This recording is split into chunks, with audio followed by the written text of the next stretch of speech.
Hindi na mahalaga kung sikat at kilala ang pangalang iyong dinadala. Ang mahalaga dito, tunay at hindi gaya-gaya. Muli pong nagbabalik ang inyong lingkod, Tagapanood TV. Welcome back po dito sa ating YouTube channel at Facebook page. Bago po tayo magpatuloy, nais ko lang pong muling magpasalamat sa inyong walang sawang suporta at pagtangkilik po dito sa ating channel dahil patuloy po tayong dumadami.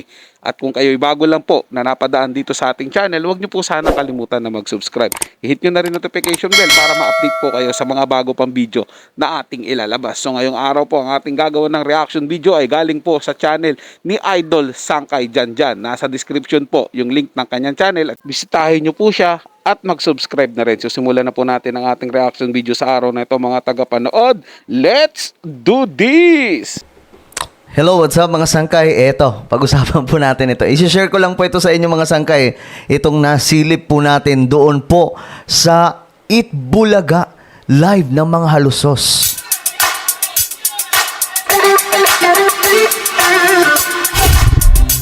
Ito. Kanina kasi mga sangkay, ito yung nakita natin. Yan. Kanina, naisipan ko lang na pumisita po sa live po nitong Itbulaga. Kasi ang nagla-live po nito mga sangkay ay si Isko Moreno Dumagoso. Si Yorme, shoutout po. Ngayon, nagulat na naman po tayo mga sangkay. At ito po yung bumungad sa atin. Yan na, live po ito ha. Mismo nakalagay naman po mga sangkay. Hindi po ito edited. Actually mga sangkay, hinihinaan ko pa po yung tunog niyan. Hinihinaan ko pa po yung tunog ng live na ito. Sabay mga sangkay na screenshot diretso. So ayun na. Nung na-screenshot, pinabayaan ko na. Iniinano ko na lang, clean-up ko na lang. Tapos mga sangkay, ito ha. Nakalagay sa caption, nood na ngayong Fresh Vibes Monday, mga kapuso. Ngayon, mga sangkay, ito po yung segment nila na kinopya po ang segment po ng original Itbulaga na Sugod Bahay nila Jose Manalo at Wally. Ngayon, mga sangkay, tingnan nyo mabuti kung ilan lang po yung nanonood. 808 lang po ang nanunood. At hindi pa nga tayo sigurado dyan mga sangkay. Ang hindi pa tayo sigurado neto na baka itong 808 na nanunood mga sangkay, baka ano lang, mga tao na hindi totoo. Diba?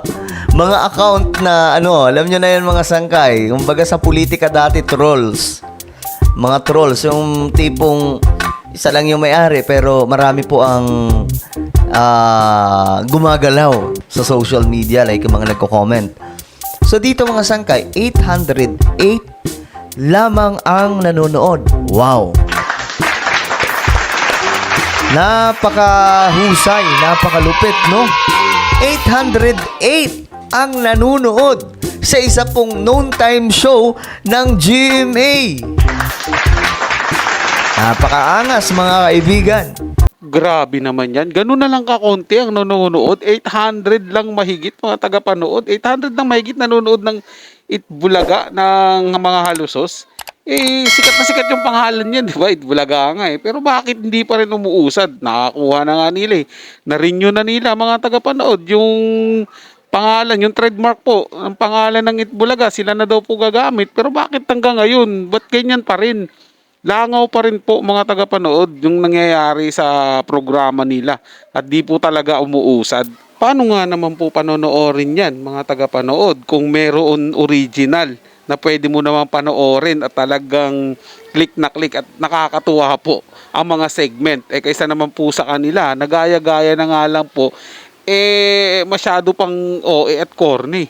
Kahit pagtapatin po yan mga tagapanood Jose, Isko, Buboy, Wally, Zombie, tapos sino pa ba yung kasama nila Yorme doon sa sa parang Sugod Bahay nila. 'Di ba? Kahit ipagtapat-tapat mo, tingnan natin kung sino mas nakakatuwa at nakakatawa. Sino mas kwela, sino mas kanino ka magi-enjoy. Hindi po ba Doon talaga yung panonoorin mo, yung alam mong mag-enjoy ka, yung alam mo talagang legit na mapapasaya ka, yung tunay na tunay po mga tagapanood. 'Di ba? Hindi yun yung sinasabi ko eh. Kung siguro lang po kanila segment talaga yan, yung segment na po yan na tumatak po sa kanila mismo sa mga host po opo, sabihin na nating tumatak yung segment na Sugod Bahay sa Itbulaga. Ang problema nga po, wala po diyan yung dating gumawa ng Sugod Bahay. Kumbaga yung nagpapaandar na Sugod Bahay, wala po Jowa dyan eh. Di po ba mapapanood mo sa kabila, sa Sugod Mga Kapatid. So sino pipiliin nila? Doon na tayo sa original kasi yun na yung nakasanayan mo, bukod sa nakasanayan mo, magaling na sila doon sa ginagawa nila dahil matagal na po nilang ginagawa yun. Hindi katulad po ng Fake Bulaga. Ngayon pa lang po yung mga host nila gumagawa po ng ganyan eh. Maliban po kay Yorme kasi nangangampanya po yun dati. Pero malayo po yun sa original na ginagawa talaga ng mga Jowa Pao na nakakagawa po sila ng bagong panlasa para doon sa mga audience po nila na sa Sugod Bahay. Kalain mo mga sangkay, daig pa po ng mga vlogger ito kapag mag-live. Kasi ang mga vlogger, mga sangkay, pag nagla-live po yan, syempre, pataas po yan ng pataas hanggang tumatagal. Eto mga sangkay, yan po, 2 hours na po na naka-live. Ang lupit naman nito, no? 2 hours na. Na naka-live mga sangkay. 808 ang nanonood. Napakahusay. Ngayon, mga sangkay, ang masasabi ko lang dito, palitan nyo na. Ito yung advice ko lagi. Sana mapanood nyo ito, yung mga halusos dyan, yung GMA Network, especially yung Tape, no? Yung Tape Incorporated. Palitan nyo na ang pangalan ng show. Dahil hindi nga po, uulit-ulitin ko ito, kahit anong gawin nyo, hindi po yan matatanggap ng mga Pilipino. Diba? Hindi po kayang tanggapin ng mga Pilipino na ito yung Itbulaga talaga sa GMA na iba na po yung mga tao, iba na po yung host, iba na po yung common sense eh. Diba? Palitan nyo na lang kasi kapag pinalitan nyo, sigurado ako, ito lang masasabi ko, kapag pinalitan po nila yan, sigurado dadami po ang mga manunood sa noontime show ng GMA ng mga halusos. Totoo yan. Kasi ito lang naman ang reason kung bakit ganito lang po ang nanonood sa Itbulaga na ito eh. Kahit parang hindi nga kapanipaniwala na di ba? Pero yan po ang totoo eh. 808 lamang po yung nanonood live. So, wala pong ibang choice, wala pong ibang paraan dito, kundi palitan po ang pangalan para maka-move on po ang mga Pilipino kasi hindi po, tamo, hanggang ngayon tinatapik po natin ito kasi may mga hearing po di ba, na nagaganap. Isa pong napakalaking check yung sinabi po ni Idol Sangkay dyan mga tagapanood. Napalitan po nila ang pangalan ng kanilang Itbulaga. Yun po yung katotohanan dyan mga tagapanood. Kahit sino po mga tao ang tanongin nila, mas bibilib po sila, mas tatangkilikin po yung programa ng mga halusos kapag nagpalit po ng pangalan. Kasi ang dami pong hindi talaga matanggap na yung Itbulaga, iba na yung taong nakikita nila. Wala pong problema sana na Itbulaga sila Kung wala pong show, yung mga dating mga nasa Itbulaga talaga, problema meron makukumpara po sila. Tapos dagdagan pa po sa katotohanan ang may gawa po ng Itbulaga, yung TBJ. Tapos bigla po silang nawala. Siyempre yung galit po ng tao, yung inis po ng tao, nandiyan pa rin. Hanggang ngayon po, hindi pa rin po sila makaka-move on. Dahil unang-una po, ang dami pong nag-iingay katulad yung mga host po ninyo. Yan si Paolo po, masyado siyang maingay sa sa mga banat-banat niya Di po ba, laging nagpapabiktim. Alam mo, lagi na lang may pinapaliwanag na kung Diba po, ayaw pa matawag na peke. Wala po tayong magagawa dyan, mga tagapanood Matatawag at matatawag po silang peke dahil may original pong nakikita, may original pong napapanood. So peke po ang itatawag sa kanila. Kaya nga po, kahit ako mga tagapanood, ito lang po talaga masasabi ko sa kanila. Sana kung di man nila mapanood yung kay Sangkay dyan, sa akin mapanood, parating na rin po nila. na pag nagpalit po talaga sila ng pangalan, tapos gumawa po sila na sarili nilang mga segment na tatatak po para sa kanila. Di po ba?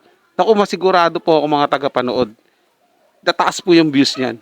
Opo, makakagawa po sila talaga ng sarili nilang pagkakakilanlan. At hindi po sila doon matatawag na peke. Meron po silang trademark na pang sarili po. Kanila po talaga yun eh. Makikilala po sila doon, wala po silang kahati. Tulad, tingnan mo, Showtime, di ba? Wala pong kahati ang Showtime. Sila lang po yun. Eh ngayon, gagamitin na lang yung Itbulaga, may kahati po sila. Dahil ang kalahati ng Itbulaga, nasa TV5 na. At ang masaklap nun, yung pa yung original, yung pa yung pioneer, yung pa yung gumawa nung pangalan, na nakuha po ngayon ng mga halusos. Di ba po? Eh kaya wala po silang laban doon mga tagapanood. Basta tangkilikin po yung original at hindi po doon sa gaya-gaya lang. So yun lang po mga tagapanood, na may nagustuhan nyo po ang ating paksang tinalakay sa araw na ito. At kung kayo bago lang po na napadaan dito sa ating channel, gusto nyo po yung mga gantong content, gantong video, huwag nyo po sanang kalimutan na mag-subscribe. Hit nyo na rin po notification bell para lagi po kayong updated sa mga bago pang video na ating ilalabas. Share, like, and comment din po kayo mga tagapanood, ating niyang babasahin at pupusuan. So hanggang sa muli po, ito ang yung Tagapanood TV.